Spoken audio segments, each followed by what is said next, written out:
Revisi peraturan Komisi Pemilihan Umum (PKPU) terkait batas usia minimal peserta Pilpres disetujui. Rancangan revisi PKPU nomor 19 tahun 2023 disetujui Komisi 2 DPR bersama Lembaga Penyelenggara Pemilu Selasa malam 31 Oktober 2023. Revisi ini merupakan tindak lanjut dari putusan Mahkamah Konstitusi yang berdampak pada perubahan syarat calon presiden dan wakil presiden. Ketua Komisi 2 DPR RI Ahmad Doli Kurnia menyatakan rancangan PKPU disesuaikan dengan hasil putusan Mahkamah Konstitusi soal syarat usia capres-cawapres. Meski disetujui, pimpinan KPU sempat dihujani kritikan keras dari sejumlah anggota fraksi PDI Perjuangan.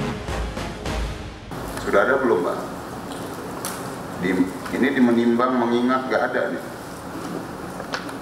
Agar ini sempurna, ya.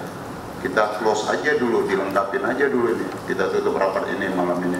Mereka kerja, besok ditunjuk, dicatatkan dalam berita negara. Kalau nggak nanti percuma, kita dalami, kita bahas juga yang cacat secara formil. Perubahan PKPU dilakukan sesuai amar putusan MK nomor 90 tahun 2023. Yang bunyi pasalnya diubah menjadi syarat untuk menjadi calon presiden dan wakil presiden adalah berusia paling rendah 40 tahun atau pernah atau sedang menduduki jabatan yang dipilih melalui pemilu termasuk pemilihan kepala daerah.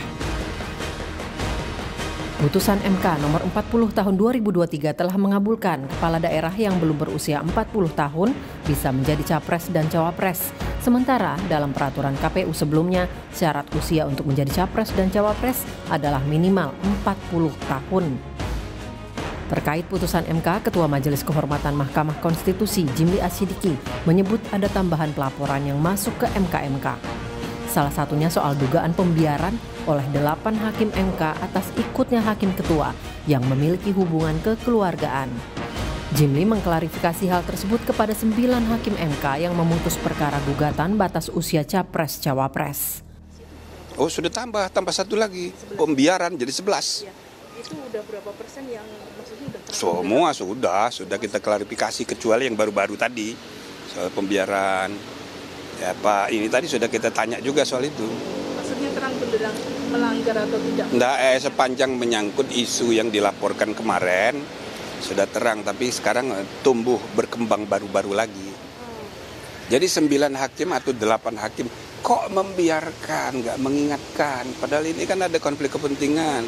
Kok ada sidang dihadiri oleh ketua yang punya hubungan kekeluargaan. Kan itu kan semua orang tahu bahwa ada hubungan kekeluargaan. Kok dibiarin, nggak diingatkan. Nah, sehingga 99 itu dituduh semuanya melanggar semua karena membiarkan itu.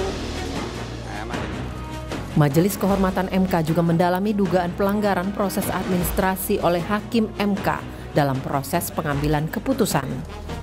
Dan pada Selasa 31 Oktober, Ketua MK Anwar Usman juga telah menjalani pemeriksaan pertama.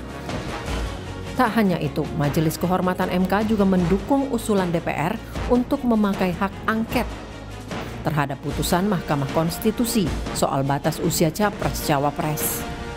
Ini bertujuan agar fungsi pengawasan DPR dapat berjalan maksimal dengan hak angket. Apalagi Majelis Kehormatan MK menyebut kini MK tengah menghadapi masalah serius.